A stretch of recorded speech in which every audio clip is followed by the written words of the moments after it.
everyone, and welcome to this week's How to Be Happy January. Hello. So, two things before I jump in. First thing, thank you guys so much. Thank you to all of you for the support on my tumbler cups, which I totally have one right here. I have my tea in it. I'm drinking out of it.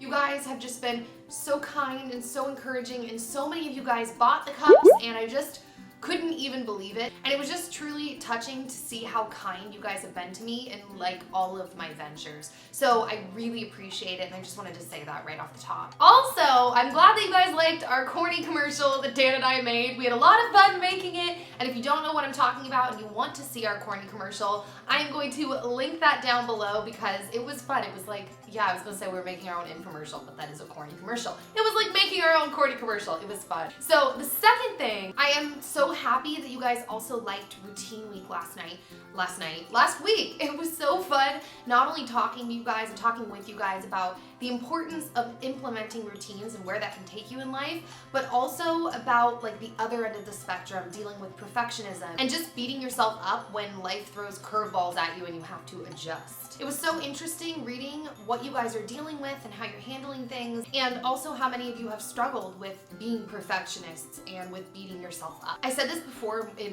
one of those videos, but I think that most of us struggle with perfectionism in like some degree or another, because even people I think that come across as lazy oftentimes I think are just afraid to start these things that they have in mind, these ideas that they have, because they're afraid of not being able to live up to the expectations that they have in their head.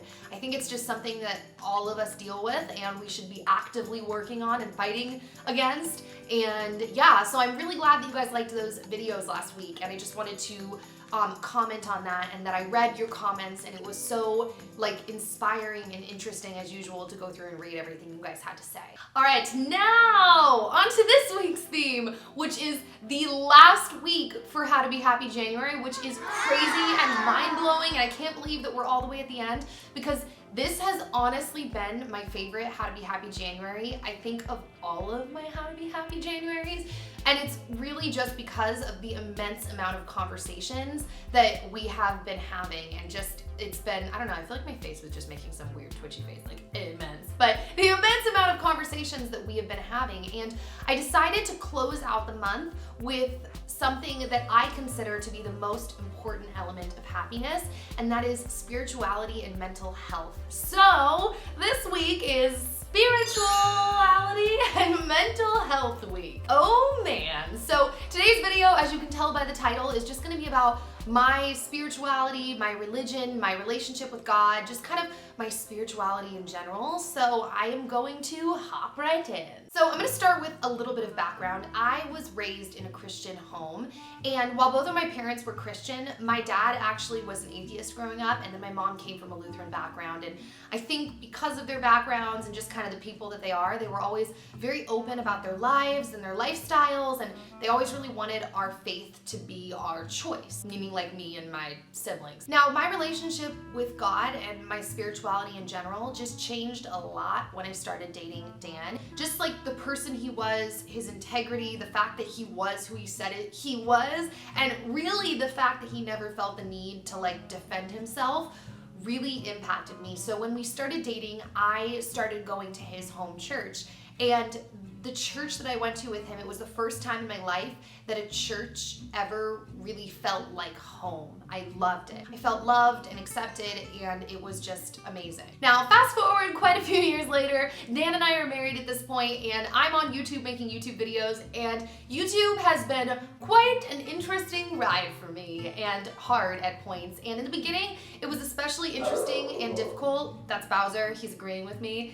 It was especially interesting and difficult because it was the first time in my life that I had encountered people, you know, behind a computer screen anonymously being able to say rude and sometimes just blatantly mean things. It was a lot to process, and what was especially hard to process at the beginning was that a lot of the people that were saying some of these like blatantly mean things were Christians. The people that were like supposed to be my homies. And it was a strange feeling because I guess I expected in my head, I expected the people who taught me to, love my neighbor and that love was the most important thing, I expected them to have my back and to support me. And I guess in my head, I kind of lumped everyone who claimed to be a Christian into the same boat. And I had expectations based on my own set of beliefs as to what their support would look like for me.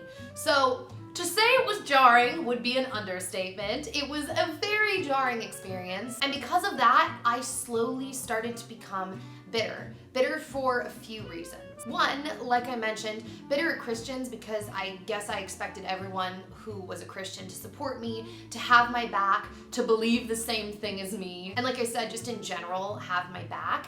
And two, bitter because it was the first time that I had ever really encountered people of, the same faith, a different faith, or even no faith, saying things to me like, you don't really believe that, do you? Or just comments that would make me question my own faith completely. And that was new territory. Basically, I spent 2 years being bitter and confused about what I believed. I felt like belief had to be something where you fit into a group. And if I didn't believe something that the group believed, then I felt like a bad Christian or like I was doing something wrong. But after 2 years of pondering and questioning and sometimes feeling like crap, here are some of the conclusions that I came to. By the way, before I jump into them, I have to say, the way that I talk is a whole lot of for one reason, section A, section B. I just want to preface that before we hop right in. But yeah, I became bitter. And after all of that time of thinking, like I said, pondering, sometimes feeling like crap, here are some of the conclusions that I came to for myself. There are so many different religions in the world who all think that they are right. Just in Christianity alone, there are so many different sects of Christianity. People can read the same text and come out with completely different opinions. You can have highly educated people looking at the same text and have completely opposing views. Why is that? Because we don't have proof. We don't really know. And even if we did know, have you ever noticed how two people can experience the same thing and come out with a completely different story? That is why it is called faith. And because of that, I came to a place where I didn't want to feel bitter or confused about my relationship with God anymore. I needed to, and I wanted to dive into my relationship with Him. And I didn't want the bitterness or the confusion to stop me anymore. And B, while this may sound crazy to some people, I decided to be okay with coming to my own conclusion of what Christianity means to me. Not to feel a desire to have to follow one group. If I think something different, it's okay because they don't have proof. Just like I don't have proof. It's faith. Now, some pastors would argue that I can't just make up my own version of Christianity, that I need to read the Bible and that is where the truth is, and that I need to base my life on truth. And while I do agree with that to a certain extent, I'm striving to read my Bible daily, I truly ask you, what is truth? If equally educated people are reading the same text and coming out with slightly different opinions, or sometimes massively different opinions, then who's right? And what is true? And is it really worth fighting over something that we don't even have factual evidence to back it up? Unfortunately, not only do I not have the answer for that, but that question led me to where I am right now, being okay with my relationship with God and not feeling like I have to fit into one group. And that was a scary journey to take, but after all of the thinking and the pondering, that's the conclusion that I've come to for me. Point 2. You might have forgotten there was even going to be a point 2. The other conclusion that I've come to after 2 years of pondering and thinking, I keep repeating that, but the other conclusion that I've come to is that I'm not going to be ashamed of my faith. Now, not to say that I was ashamed of my faith before, but I didn't want to offend other people with other beliefs. But I've since realized that if I really believe what the religion that I believe in claims to be the most important thing, which is loving other people, then why shouldn't I be open about that? I don't have any proof about what I believe. I just see the way that it's affected my life and the lives of people around me, and I know the way it's made me feel. And other people are allowed to have different opinions and different faiths. So why can't we have that discussion? So yeah, now you might be wondering, but Nikki, what do you really believe? What are you gonna hit on? Well, I'm gonna answer that question. I'm gonna hit some of the general stuff that I just believe and want to touch on, but then I'm also gonna hit on some of the specific questions that you guys have asked me over and over again. Now, some of you might not be happy with my answers, and you might be disappointed in me, and I'm sorry about that, but I'm only kind of sorry about that because this is where I'm at, and you are allowed to be where you are at, and I am reserving the right to change my mind again at some other point in my life. This is just where I'm at right now. I simply want to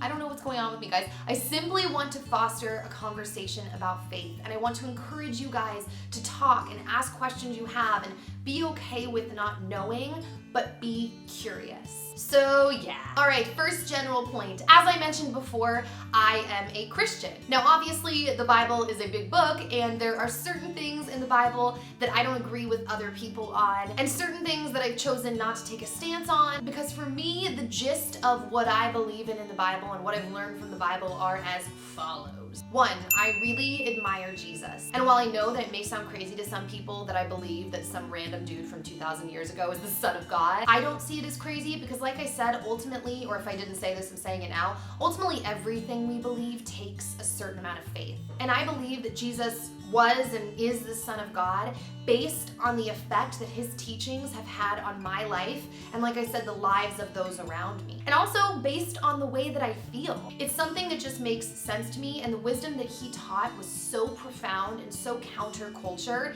And even after being a Christian for most of my life, when I go and I read what Jesus had to say, it's still always like a gentle smack in the face. So much wisdom. Second, general belief. Okay, I choose not to really think about or form general opinions about heaven and hell. It makes me nervous and sad, and honestly, I have never wanted to live my life like walking around thinking like, oh man, like it sucks because I'm going to heaven and a bunch of these other people are going to hell. And the older I've gotten, I've started to realize that if heaven and hell really happen to be real, how would I have any control of who's going there anyways, which is a whole different theological debate that I choose not to participate in, where people talk about if God chooses you or if you choose God. I just don't even know if that's real, and if it is, like, how the heck would I know? So yeah, I choose not to really think about it and focus my energy on trying to love other people and then pointing back to Jesus so that people can read about him and they can make up their minds for themselves. All right, next thing, I believe in the 10 Commandments. I think that they make sense. I think they are practical, and I think that they're the ultimate guide to what is right and what is wrong. The other thing about getting older is the older I get, life seems to get more gray. Everyone has a different background, different point of view, different cultures, different upbringings. I guess I'm saying the same thing, repeating myself, but how everything becomes so gray. How are you supposed to know what is right, what is wrong, white and black? It becomes very hard to tell, and I think that the 10 Commandments lays it out so perfectly. It's just right there. So if you want to know the 10 Commandments, here we go. 1, thou shalt have no other gods before me. You shall not make idols. 3, you shall not take the name of the Lord your God in vain. 4, remember the Sabbath day and keep it holy. 5, honor your father and mother. 6, thou shalt not murder, or you shall not murder. Same thing, don't murder. 7, thou shalt not commit adultery. I'm gonna stop saying thou. 8, you shall not steal. I'm not this impressive, by the way. I'm reading the commandments. I should have them memorized. But 9, you shall not bear false witness against your neighbor. And 10, you shall not covet. So yeah, basically that's what I believe. All right, so now I'm gonna get into some of the most commonly asked questions that I have been asked about my religion and my faith. 1, gay marriage. All right, so this is gonna make some of you mad, but I don't wanna dodge the question anymore, and I'm just asked all the time, so here we go. Some people say that being gay is blatantly a sin. They say that it states very clearly in the Bible that being gay is a sin. And I totally understand what they're saying. However, other people argue that it's context and that there were so many things that were different, spouses agreeing, about life in the Bible back then. For example, Solomon had hundreds of wives, and that's not something that we typically practice in society anymore. So I see both points of view, and taking those into consideration on top of how I feel in my heart, this is the stance that I've chosen to take. I've decided that I'm not against people living their life this way. If someone's telling me that they were born gay and that they want to live their life this way and they want to love someone, who am I to stand here and say and be like, no, you can't be gay because the Bible that I'm just choosing to believe by faith anyways and have no proof is the actual word of God says X, Y, and Z. And because like I said, I'm at the point where I'm choosing to subscribe to what I want to subscribe to in terms of my beliefs, I'm not gonna sit here and tell someone who is gay that they're doing something wrong. I'm not them, I am not in their shoes, and I am certainly not God. It's their life, and I wanna focus on mine and spend my energy loving others. Jesus said that love is the most important thing, but it's also the hardest. Learning to truly love people is a hard task in and of itself. And that is what I want to focus my energy on. After all, like Jesus said, love the Lord your God with all your heart, soul, and mind, and love your neighbor as yourself. All right, next issue, premarital sex. A lot of people ask me about my opinion on sex before marriage because Dan and I were both virgins when we got married. Now granted, we were 20 and 21 when we got married, so we didn't have to wait too long, but yeah, we were virgins. So here is my answer. I've gotten the gist from the Bible that it's a good idea to wait to have sex till marriage and that sex was made for marriage. Because of that, and also like the practical thoughts that I had on my own anyways, like not wanting to get an STD, not wanting to get pregnant, and not wanting to get like emotionally attached to someone if it could just end, because I would be way too emotional to let that go. It made it made me and Dan decide to wait to have sex till marriage, but long before we ever knew each other. Now that being said, when I hear people's arguments for not doing that, I totally understand. Arguments like wanting to make sure the sexual chemistry is great before you commit your life to someone. Arguments like not wanting lust to be your main reason for marriage. And like I said, everyone is different and that may ring true for you. But what I will say in response to those thoughts are as follows. One, I knew that Dan and I would have good sexual chemistry because whatever, I do a lot of A's and ones. I just wanted to have sex with him, so the chemistry was obviously there. And then two, I figured that if I was getting married to him, I was gonna be with him for a long ass time, so I figured if the sex wasn't great, we could figure it out as we go. And then the other thing is, as far as the lust, I guess there's no real way to know, if lust made Dan and I get married, if we were blinded by lust.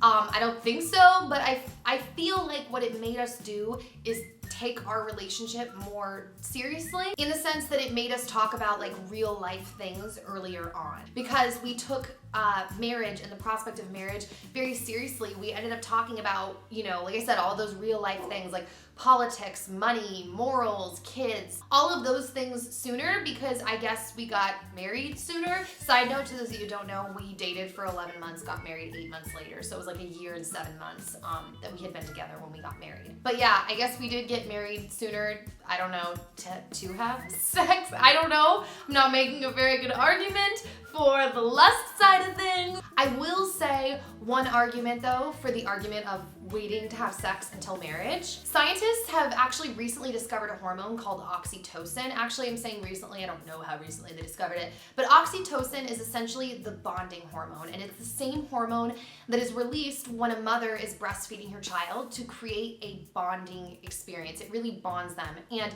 you probably understand where I'm going. You guessed it, that hormone is also released when you have sex with someone. It's not meaningless, it's not whatever, it's not blasé, meaning sex. You are being physiologically bonded to that person. So regardless of your beliefs and what you choose to do for yourself, it's important to take that into consideration when you choose to have sex with someone. You are choosing to gamble that you may go through intense physiological heartbreak. And to some of you, that gamble may totally be worth it, but for me and my personality, I didn't want to risk it. I realized that we could break up all the way up until right before we walked down the aisle. I just knew life was kind of unpredictable like that. So for me, the risk wasn't worth it. I really wanted to save that part of my heart for my husband so that I wasn't bonded to someone else. So yeah, once again, you have to decide to do what's right for you. I'm just stating what I chose to do and why, and obviously answering a lot of questions in this video. All right, I don't know what that is. That is the end of my crazy long How to Be Happy January video. Kind of. I want to encourage you for How to Be Happy January. to sit and think about your spirituality. If you've never really thought about it, I think that you should. I think that it's the most important element in happiness. And please chime in below, have conversations. Let's talk about it. I want to encourage respect and conversation around the topic of spirituality, around a topic that is so typically divided and hostile. And I think that us as a community can do it in a civil way. After all, I love learning about people and why they believe what they believe, and just, yeah, it's interesting to me. So yeah, I love you all very much. Thanks again for buying my Tumblr cups. No, for real, I had to throw that in, but seriously, thank you so much. I just wanted to end it off on that. I love you guys. I will see you on Friday, and I hope you guys are having a good day, and I will talk to you in the comments. I want to say bye, but I'll see you soon. Bye. See you soon.